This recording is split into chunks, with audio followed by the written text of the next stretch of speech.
Morning student आज हम discuss करने वाले हैं एड्स डिजीज की।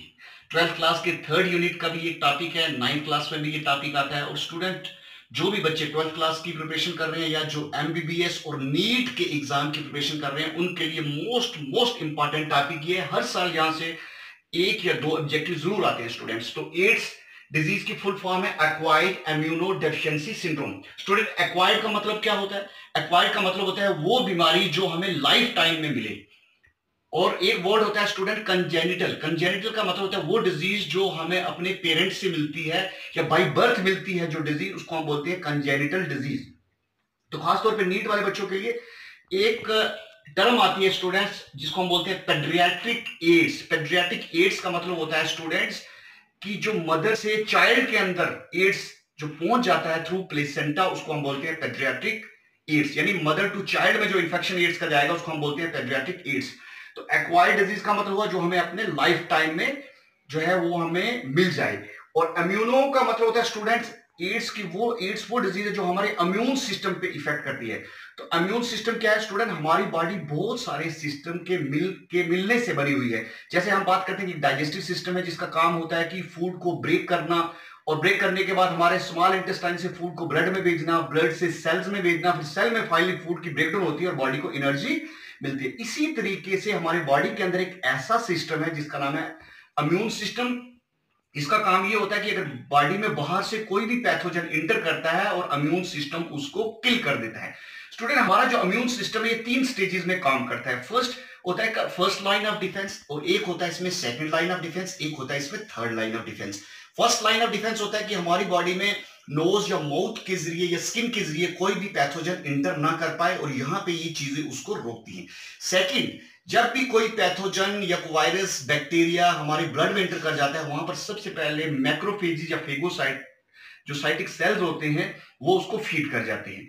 अगर वो भी उस पैथोजन को कंट्रोल ना कर पाए तो फिर थर्ड केसेस में जो थर्ड लाइन ऑफ डिफेंस, जो लास्ट डिफेंस होता है बॉडी का, उसमें सेल्स ऑफ लिम्फोसाइट्स आते हैं। यानी बॉडी के जो लिम्फोसाइट सेल्स होते हैं वो उस डिजीज को खत्म करते हैं। तो लिम्फोसाइट के जो मोस्ट इंपॉर्टेंट सेल्स हैं स्टूडेंट्स वो होते हैं B cell and T cell. तो टी सेल्स जो होते हैं, ये टी सेल जो है एड्स वायरस का फेवरेट फूड होता है। एड्स वायरस जो होता है ये हमारी बॉडी के टी हेल्पर सेल्स को फीड करते हैं। स्टूडेंट, नीट के हिसाब से ये ऑब्जेक्टिव है कि एड्स का वायरस बॉडी में किस सेल को ज्यादा इफेक्ट करता है, तो वो है हमारा helper cell, T helper cell. और टी हेल्पर सेल को जो है ये फीड करते हैं। तो इससे क्या होता है कि हमारी बॉडी के जो लिम्फोसाइट्स हैं, जो टी सेल्स हैं, ये बिल्कुल कम होना शुरू हो जाते हैं। और उससे क्या होता है कि हमारी बॉडी के पास एक ऐसा मैकेनिज्म होता है जो किसी भी वायरस को पहचान सकते हैं। अब उस पहचानने के बाद उस वायरस की याददाश्त को हमेशा के लिए सेव रख सकते हैं, यानी मेमोरी का काम कर सकते हैं। तो टी सेल्स के अंदर एक टी मेमोरी सेल भी होता है, वो मेमोरी का काम करता है, वायरस को याद रखने का काम करता है। तो स्टूडेंट्स, एड्स वायरस जो है हमारी बॉडी के उन सेल्स को डायरेक्टली अटैक कर जाता है जो बॉडी में मेमोरी का काम करते हैं, जो हमारे। और दूसरी बात स्टूडेंट की जो टी सेल्स होते हैं ये बी सेल्स को भी एक्टिवेट करते हैं, जिससे बी सेल हमारी बॉडी के अंदर एंटीबॉडी बनाता है। तो स्टूडेंट, ये एंटीबॉडी क्या हुआ? एंटीबॉडी होता है कि हमारी बॉडी खुद मेडिसिन बनाती है। ऐसा नहीं कि जो हम मेडिसिन हम बाहर से लेते हैं, कोई टेबलेट हम बाहर से ले लेते हैं उससे हमारी बॉडी ठीक होती है। नहीं स्टूडेंट, वो अगर हम कोई भी टेबलेट या एंटीबॉडी बाहर से इंजेक्ट करते हैं उससे क्या होता है कि वो हमारे इम्यून सिस्टम के सेल्स को एक्टिवेट करता है ताकि हमारे सेल्स खुद वो एंटीबॉडी बनाएं। तो हमारी बॉडी के अंदर जो बी सेल्स होते हैं वो एंटीबॉडी की फॉर्मेशन करते हैं। तीसरा है स्टूडेंट डेफिशिएंसी। तो डेफिशिएंसी का मतलब जब हमारी बॉडी के जो है इम्यून सिस्टम के जो सेल्स हैं, जिन्हें हम सेल्स ऑफ लिम्फोसाइट्स कहते हैं, वो अगर कम होना शुरू हो जाए। और लास्ट में आता है सिंड्रोम। का मतलब क्या है? सिंड्रोम का मतलब होता है student group of symptoms. Group of symptom यानी एड्स के केस में बहुत सारे सिम्टम्स, बहुत सारे जो निशानियां जो है वो पेशेंट को जो है वो दिखने लगती हैं। तो स्टूडेंट्स, हमने कई बार ऐसा भी देखा है कुछ एड्स के पेशेंट में अलग सिम्टम नजर आते हैं और कुछ में अलग सिम्टम नजर आते हैं। तो एड्स का मतलब हो गया एक्वायर्ड, ये आपको पता चल गया है, इम्यूनो डेफिशिएंसी सिंड्रोम। एक्वायर्ड जो डिजीज हमें लाइफ टाइम मिले, इम्यूनो हमारे इम्यून सिस्टम को डिस्ट्रॉय करे, इम्यून सिस्टम को कमजोर करे, और सिंड्रोम यानी ग्रुप ऑफ सिम्टम। तो स्टूडेंट्स, सबसे पहले एड्स की डिजीज को जो जो ड्राफ्ट किया गया, डिटेक्ट किया गया, वो 1981 के अंदर यूनाइटेड स्टेट ऑफ अमेरिका में देखा गया। यानी इसका एपिसेंटर सबसे पहले यूनाइटेड स्टेट ऑफ अमेरिका था। तो ये बिलीव किया गया ह्यूमन के अंदर ये एड्स का वायरस थ्रू मंकी आया है। उसके बाद स्टूडेंट 1984 के अंदर एक साइंटिस्ट आया जिसका नाम था लुक मोंटेगनर, ये फ्रेंच से बिलोंग करता था। इसने एड्स वायरस को नाम दिया LAV। क्या नाम दिया स्टूडेंट? LAV। नीट के लिए मोस्ट इंपॉर्टेंट क्वेश्चन है, लिम्फो एडिनोपैथी एसोसिएटेड वायरस।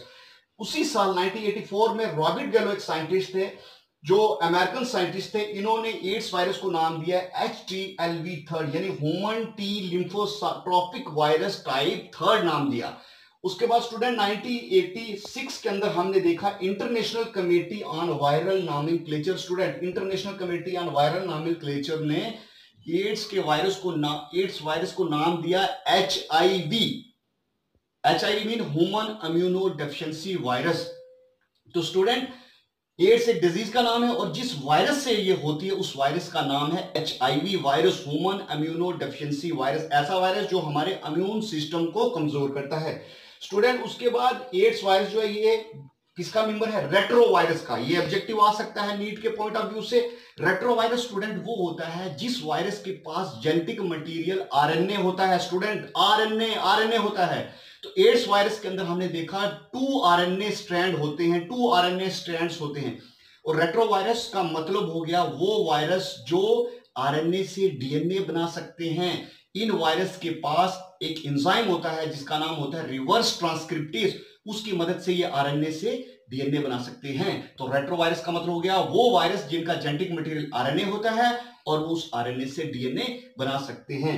और ये वायरस बिलोंग करता है, एड्स वायरस बिलोंग करता है लेंटी वायरस फैमिली से। ये देख रहे हैं, ये हमारे पास है एड्स वायरस और HIV virus, human immuno deficiency virus. Student ये जो एड्स वायरस है ब्यूटीफुल सनफ्लावर लाइक वायरस होता है। आप देखेंगे इसमें रॉड लाइक स्ट्रक्चर काफी नजर आते हैं और इसके बिल्कुल रॉड के टॉप पे आप देखेंगे स्पून लाइक स्ट्रक्चर होता है। जो स्पून लाइक स्ट्रक्चर है वो बना हुआ है ग्लाइकोप्रोटीन का और उस ग्लाइकोप्रोटीन का नाम है GP120 और जो रॉड शेप स्ट्रक्चर है ये बना हुआ है GP41 प्रोटीन का।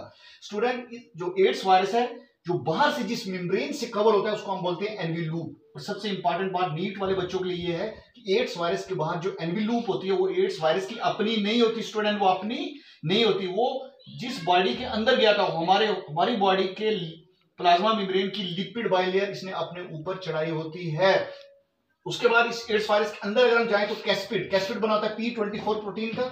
उसके बाद एड्स वायरस के अंदर जो जेनेटिक मटेरियल होता है, सबसे इंपॉर्टेंट बात है स्टूडेंट्स, जो जेनेटिक मटेरियल होता है एड्स वायरस का वो होता है 2 स्ट्रैंड ऑफ RNA। ज्यादातर हमने वायरसेस देखे उनमें एक ही RNA होता है, लेकिन एड्स वायरस ऐसा है इसमें 2 स्ट्रैंड RNA के पाए जाते हैं और इसके बाद इसके बीच में एक एंजाइम पाया जाता है जिसको हम बोलते हैं enzyme reverse transcriptase.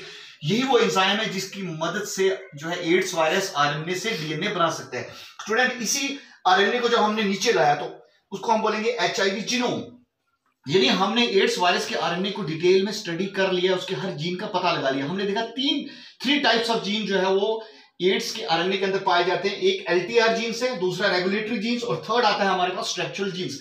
LTR genes students वो होते हैं जो क्या करते हैं ट्रांसक्रिप्शन को कंट्रोल करते हैं। तो ट्रांसक्रिप्शन का मतलब होता है DNA से RNA बना और ट्रांसलेशन का मतलब होता है जो RNA से प्रोटीन बने।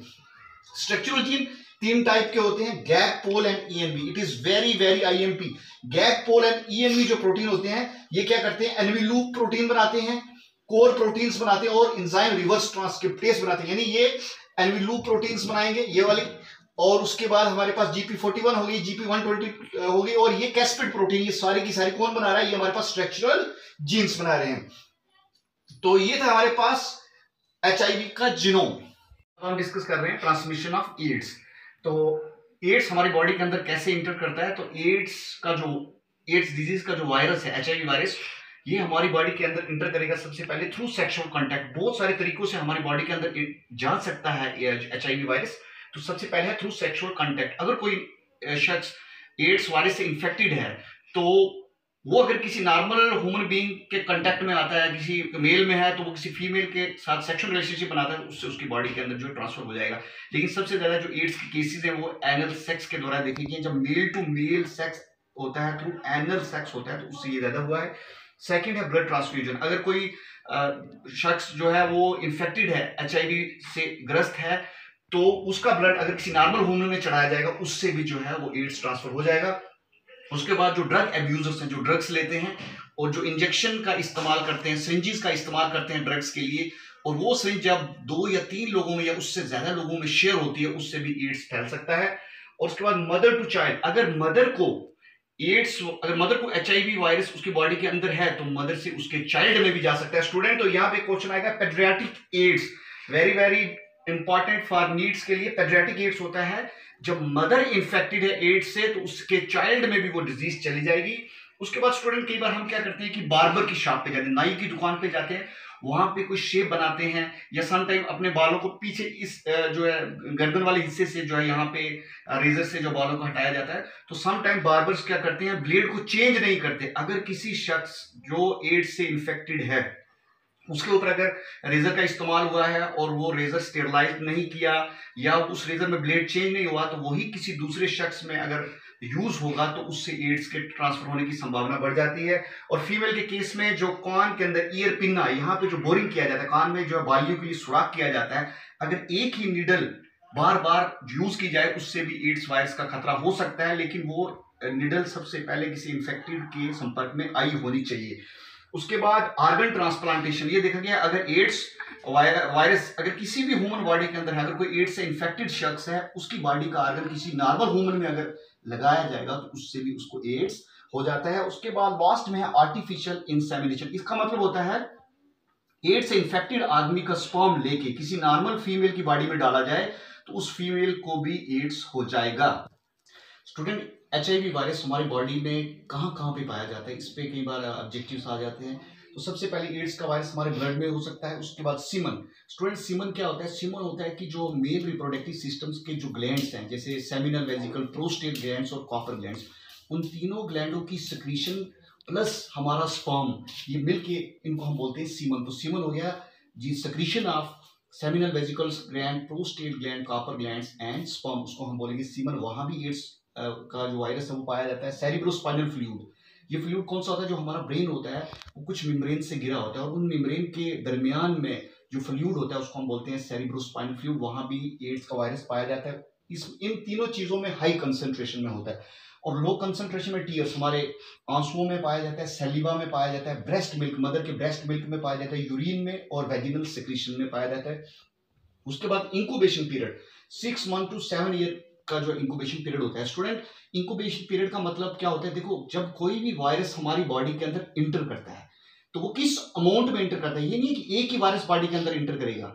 जब कोई वायरस इंटर करता है वो काफी मिकदार में बॉडी के अंदर इंटर करता है, उसको हम बोलते हैं इनऑकुलेशन डोज। इनऑकुलेशन डोज होता है कितनी मिकदार में, कितनी कंसंट्रेशन में वायरस या बैक्टीरिया ने बॉडी के अंदर इंटर किया है। जब भी कोई वायरस हमारी बॉडी के अंदर इंटर करता है, इमीडिएट वो हमारी बॉडी के अंदर नुकसान नहीं पहुंचाता, बल्कि वो वायरस जब हमारी बॉडी के अंदर इंटर करता है वो अपने आप को एडजस्ट करवाता है और मल्टीप्लाई करवाता है। मल्टीप्लाई करवाने के बाद वो वायरस हमारी बॉडी में सिम्टम जाहिर करवाता है।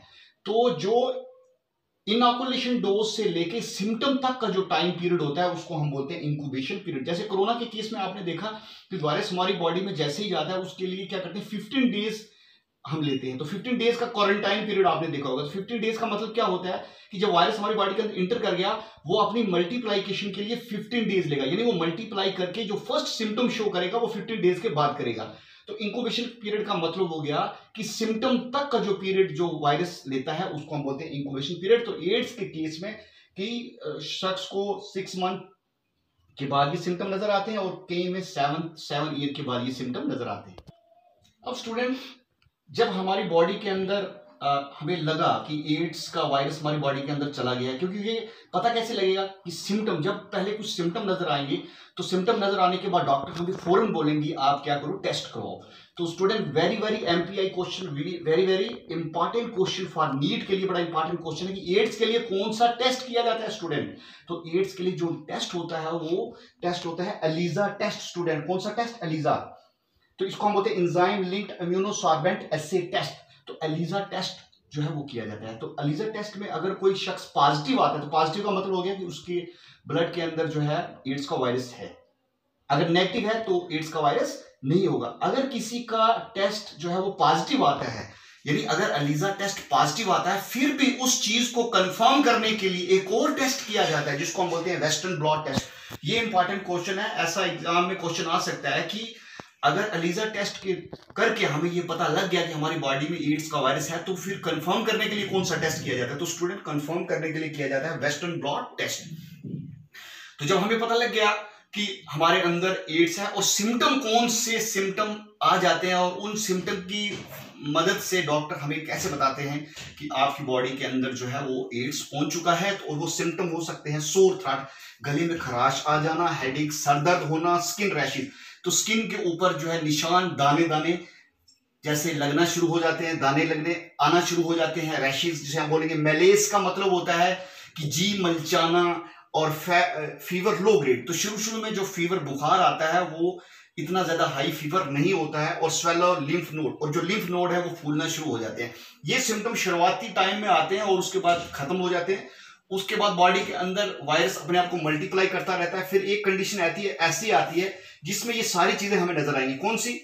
फैटीग, थकावट आना, नाइट स्वेटिंग, रात को बहुत ज्यादा जो है पसीना आता है एड्स के पेशेंट को, और फीवर उनका 1 महीने तक फीवर रहता है। इन लार्ज स्प्लीन बढ़ जाता है। स्प्लीन को हम बोलेंगे तिल्ली, हमारी बॉडी के पेनक्रियास के साथ जुड़ा होता है एक ऑर्गन जिसको हम बोलते हैं स्प्लीन, इसको ब्लड बैंक भी बोला जाता है। और वेट लॉस 10%। किसी भी शख्स का जो बॉडी का एक्चुअल वजन है जब उसको वायरस ने अटैक किया, उससे लेके इस स्टेज तक पहुंचने तक उसकी बॉडी का सिर्फ 10% वजन रह जाता है। यानी इंसान इतना ज्यादा कमजोर हो जाता है कि आप इमेजिन नहीं कर सकते। इसलिए ये भी एक क्वेश्चन एग्जाम में नीट में ऐसे भी आ सकता है कि एड्स डिजीज को स्लिम डिजीज भी कहा जाता है। तो स्लिम डिजीज किस डिजीज को कहा जाता है स्टूडेंट? ये क्वेश्चन आ सकता है। स्लिम डिजीज हम एड्स को बोलते हैं, या वास्टिंग सिंड्रोम किसे कहा जाता है? तो वास्टिंग सिंड्रोम भी एड्स सिंड्रोम को बोला जाता है। तो इस कंडीशन अगर ये सारे सिम्टम नजर आ रहे हैं तो उसको हम बोलेंगे ARC, AIDS related complex. AIDS related complex. तो लॉस्ट स्टेज के अंदर एड्स पेशेंट के लॉस्ट स्टेज के अंदर उसको उसके लिम्फोसाइट डिस्ट्रक्शन, यानी उसकी बॉडी के बी सेल और टी सेल काफी तबाह हो चुके होते हैं, उसको निमोनिया हो जाता है, ट्यूबरकुलोसिस हो जाता है और कैंसर हो जाता है। स्टूडेंट लास्ट स्टेज के अंदर ऐसा होता है कि ये शख्स एड्स से नहीं मरता, बल्कि अगर इसको निमोनिया हो तो निमोनिया ठीक नहीं होगा, डायरिया हो तो डायरिया ठीक नहीं होगा, फीवर हो तो फीवर ही नहीं ठीक होगा, तो उससे ये मर जाएगा। क्योंकि हमारी बॉडी के जो लिम्फोसाइट्स हैं इस डिजीज के कारण वो अपनी मेमोरी याददाश्त नहीं रख पाते, इसलिए डेथ के चांसेस बढ़ जाते हैं और वो शख्स मर जाता है। स्टूडेंट अब हम बात करने जा रहे हैं mode of action of AIDS virus. ये जो डायग्राम आप यहाँ बोर्ड पे देख रहे हो ये NCERT बुक की ही डायग्राम है स्टूडेंट्स। तो एड्स वायरस जैसे ही हमारी बॉडी के अंदर इंटर करता है, ब्लड में पहुंचता है और ब्लड से बॉडी के हर एक हिस्से में पहुंच जाता है, और उसके बाद ये सलीवा में भी चला जाता है, टीयर्स में भी पहुंच जाता है, breast milk, cerebrospinal fluid, vaginal secretions, semen में भी ये वहां पर पहुंच जाता है। तो यहाँ पे सबसे इंपॉर्टेंट क्वेश्चन जो है नीट के पॉइंट ऑफ व्यू से भी है कि ब्लड में पहुंचने के बाद सबसे पहले एड्स वायरस किस सेल के अंदर इंटर करता है? तो वो है मैक्रोफेजिस। तो मैक्रोफेजिस सेल्स के अंदर सबसे पहले एड्स वायरस इंटर करता है, और मैक्रोफेजिस सेल्स को ये मैक्रोफेजिस सेल एक्ट करता है, एक्ट लाइक HIV फैक्ट्री। तो ऐसे क्वेश्चन आ सकता है कौन सा सेल है जो HIV फैक्ट्री का काम करता है? वो है मैक्रोफेजिस। तो मैक्रोफेजिस के अंदर जाके एड्स वायरस एकदम उस सेल को डिस्ट्रॉय नहीं करता, इस सेल्स में सिर्फ ये बनता है, काफी बनने के बाद, बहुत सारी कापीज बनने के बाद इस सेल से निकल के वो हेल्पर टी सेल के अंदर जाएगा, और हेल्पर टी सेल के अंदर भी डिवाइड होगा, और हेल्पर टी सेल को ब्रस्ट करने के बाद फिर बहुत सारे हेल्पर टी सेल के अंदर फिर इंटर करेगा। तो ये डिवीजन और डिस्ट्रक्शन का साइकिल चलता रहेगा और अल्टीमेटली हमारा इम्यून सिस्टम कमजोर हो जाता है।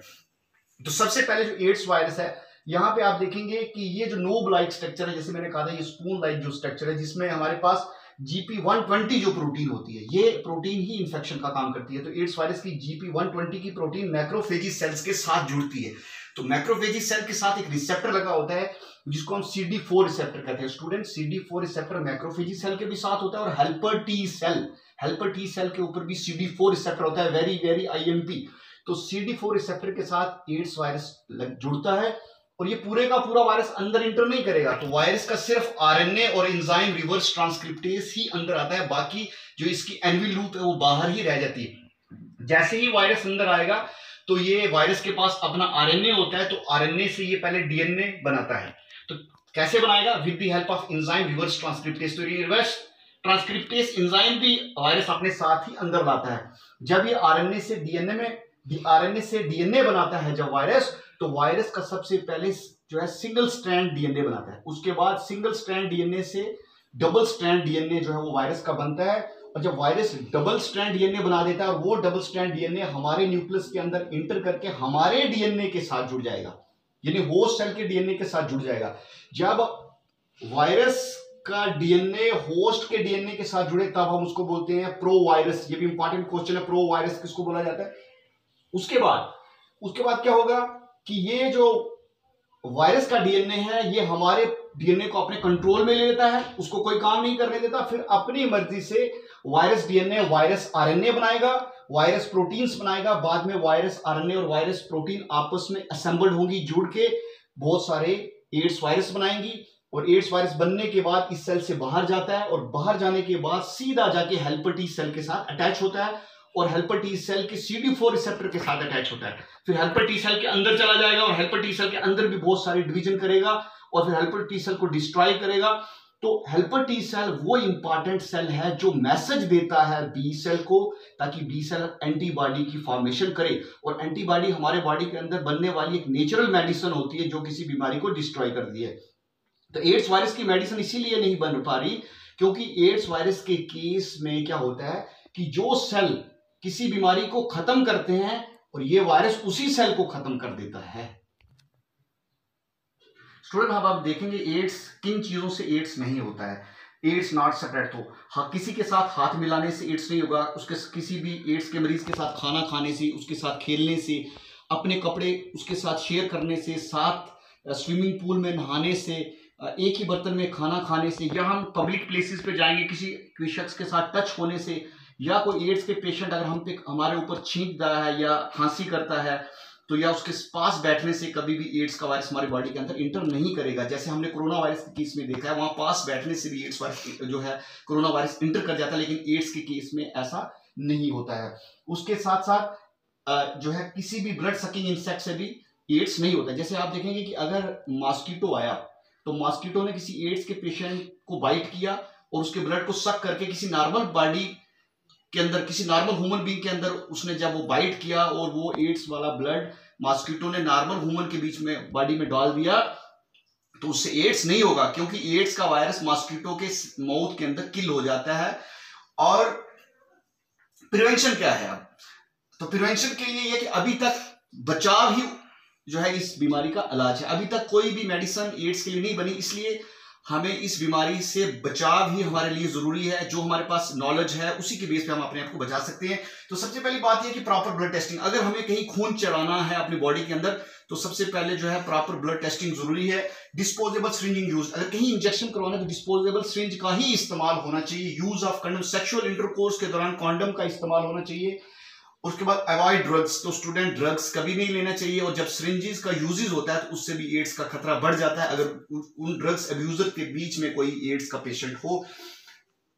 और people should be educated about AIDS, हमें चाहिए, हमें जरूरी है कि लोगों को एजुकेट किया जाए एड्स के बारे में। स्टूडेंट ये आपका काम भी है, जिनको भी ये इंफॉर्मेशन आज मिली है वो एड्स की इस खतरनाक बीमारी के बारे में हर एक तक की इंफॉर्मेशन पहुंचाए।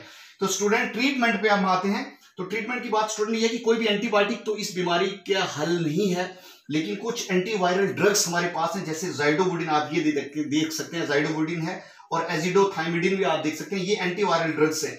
इन ड्रग्स से बीमारी तो खत्म नहीं होगी, लेकिन जिस शख्स को एड्स हुआ है उसको थोड़ा लॉन्ग रन के लिए हम उसको जीवित रख सकते हैं। और वैक्सीनेशन, अभी तक इसका टीका नहीं बना है और ये अंडर प्रिपरेशन चल रहा है, टीके के ऊपर रिसर्च चल रही है कि टीका बनाने की कोशिश जो है, प्रक्रिया चल रही है डिफरेंट कंट्रीज के अंदर।